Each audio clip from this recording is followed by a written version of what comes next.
Well, here you are. You want to start drawing cool characters and cool poses, looking cool. But you're running into that problem where you go, wait a minute, I don't know how to draw the body. Bruh. Now, that's not very cool, is it? Well, let's change that. And with this video here, you too can start being cool through anatomy.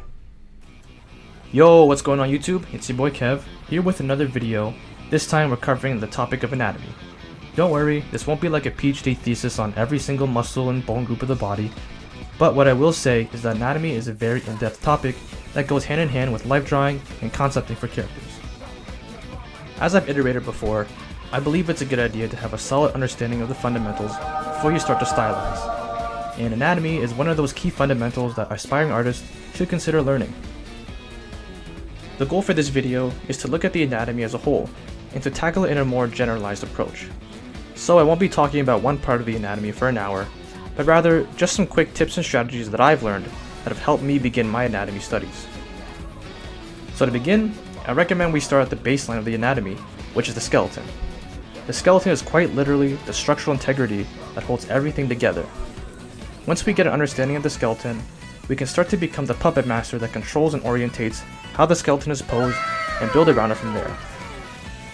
There's a reason why as kids, whenever we drew people, we started off with stick figures.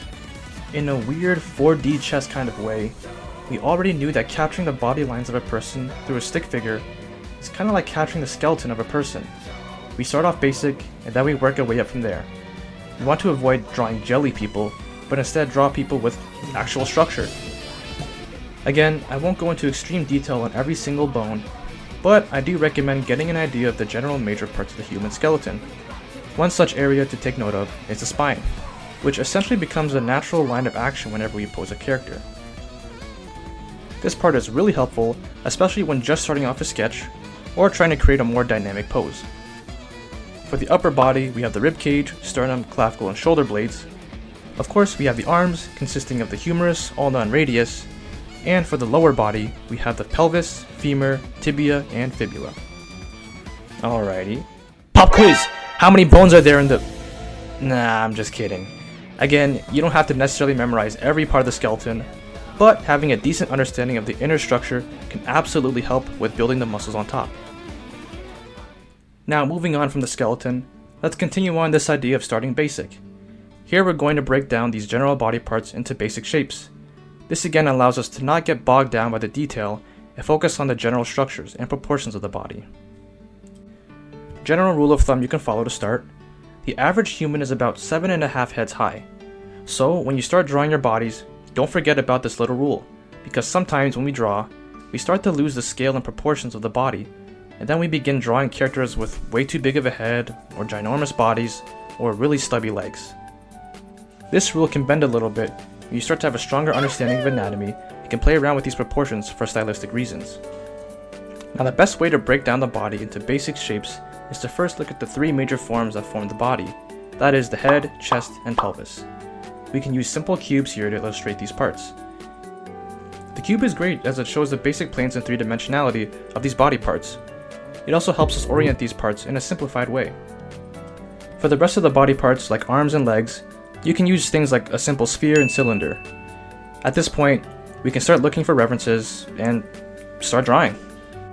You can start off tracing these poses, utilizing these basic shapes, and then once you start to get a better handle on that, try to observe and then recreate the pose.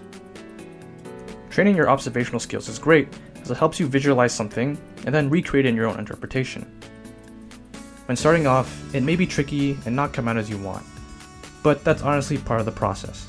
So don't stress about it too much. The goal here is to get these reps in to build an understanding of proportions and structure. The last step of anatomy is, of course, the muscles.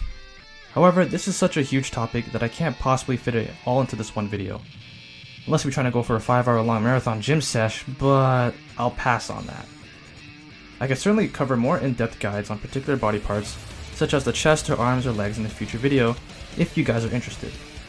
For now, I'll say start off basic and focus on major muscle groups in each body part. For example, in the torso area, consider studying the pectoralis major, serratus, abdominals, and obliques.